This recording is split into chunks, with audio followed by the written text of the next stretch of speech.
வணக்கம் நண்பர்களே, ஜெயாஸ் கிச்சனில் இன்றைக்கி சூப்பரான ஒரு பன்னீர் வச்சு ஒரு சப்பாத்தி செய்ய போகிறோம். இது நீங்கள் காலையில் பிரேக்ஃபாஸ்ட்டுக்கும் கொடுக்கலாம், நைட்டு டின்னருக்கும் செய்யலாம். நல்லா டேஸ்ட்டாக சுவையாக இருக்கும்.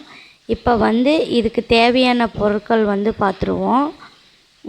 இந்த பன்னீர் சப்பாத்தியில் பார்த்தீங்க அப்படின்னா நம்ம ஃப்ரெஷ்ஷாக மசாலா அரைச்சி சேர்த்த போகிறோம். அதனால் ரொம்ப டேஸ்ட்டு ரொம்ப சூப்பராகவே இருக்கும்.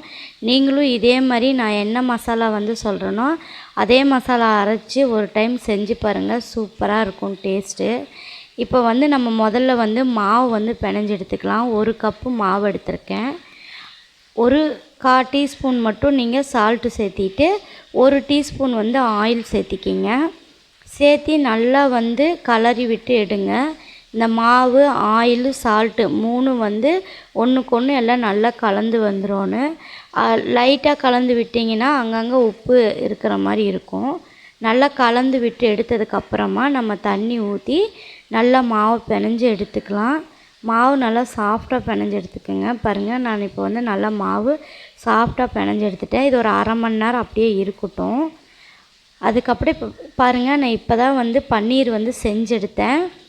கிட்டத்தட்ட பார்த்திங்கன்னா இந்த பன்னீரோட வெயிட் பார்த்திங்கன்னா ஒரு 200லேருந்து 250 கிராம் இருக்கும். இதை நம்ம துருவி எடுத்துக்கலாம். உங்களுக்கு பன்னீர் செய்ய தெரியல அப்படின்னா ஆல்ரெடி நான் வீடியோ போட்டேன், அதை பார்த்து செஞ்சுக்குங்க. ஒரு பெரிய வெங்காயமும் ஒரு சின்ன துண்டு இஞ்சி எடுத்து நல்லா துருவி வச்சுருக்கிறேன். பெரிய வெங்காயத்தை நல்லா பொடி பொடியாக நறுக்கி எடுத்துருக்கேன். பாருங்கள், நான் சொன்ன பவுட்ரு இது தான். பட்டை, கிராம்பு, ஏலக்காய், பிரியாணி இலை, அன்னாச்சி பூவு, ஒரு மராட்டி மொக்கு, கொஞ்சமாக தனியா, ஒரு 2 வரமிளகா, 1 டீஸ்பூன் மட்டும் தனியா சேர்த்தி நல்லா கொரன்னு அரைச்சி எடுத்துக்கோங்க. ரொம்ப பேஸ்ட்டாக அரைச்சிடாதீங்க, பவுட்ரு மாதிரி. இந்த மாதிரி கொரன்னு அரைச்சி எடுத்துக்கோங்க. இது நல்ல மணமும் சுவையும் கொடுக்கும். இதோடு நம்ம அடுத்து மசாலா பொருட்கள் சேர்த்திடுவோம். 1 டீஸ்பூன் தனியாத்தூள், 1 டீஸ்பூன் சாட் மசாலா இல்லைன்னா அம்ச்சூர் பவுடர் சேர்த்திக்கிங்க. 1/2 டீஸ்பூன் மிளகாத்தூள், 1/4 டீஸ்பூன் மஞ்சத்தூளும், ஒரு 1/2 டீஸ்பூன் உப்பு சேர்த்திக்கிங்க. ஏன்னா ஆல்ரெடி நம்ம சப்பாத்தியில் 1/4 டீஸ்பூன் தான் உப்பு சேர்த்திருக்கோம். அதனால் இதில் 1/2 டீஸ்பூன் சேர்த்திக்கிங்க, கரெக்டாக இருக்கும். நான் 200 கிராம் மாவுக்கு அளவு சொல்கிறேன். இந்த சப்பாத்தியோடு இதை வச்சு நல்லா இந்த மாதிரி உருண்டை கூட்டி எடுத்துட்டு பாருங்கள், எக்ஸ்ட்ரா இருக்கிறத நம்ம எடுத்துருவோம்.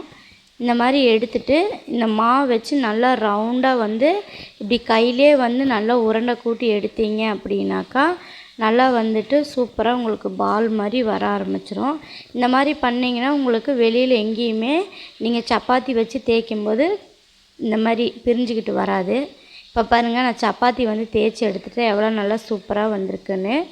இப்போ நம்ம தோசை தவாவில் பட்டர் சேர்த்திக்குவோம். பட்டர் சேர்த்தி செஞ்சு பாருங்கள், ரொம்ப டேஸ்ட்டு சூப்பராக இருக்கும். இப்போ இந்த பட்டர் சேர்த்தி மறுபடி கொஞ்சம் மேலேயும் பட்டர் தடவி விட்டுக்கலாம். தடவி விட்டு 2 சைடும் நல்லா பொன்னிறமாக வந்ததுக்கப்புறமா நீங்கள் ஒரு பிளேட்டுக்கு எடுத்து மாற்றிக்கிங்க. பட்டர் சேர்த்தி செய்யும்போது ரொம்ப டேஸ்ட்டாக இருக்கும்.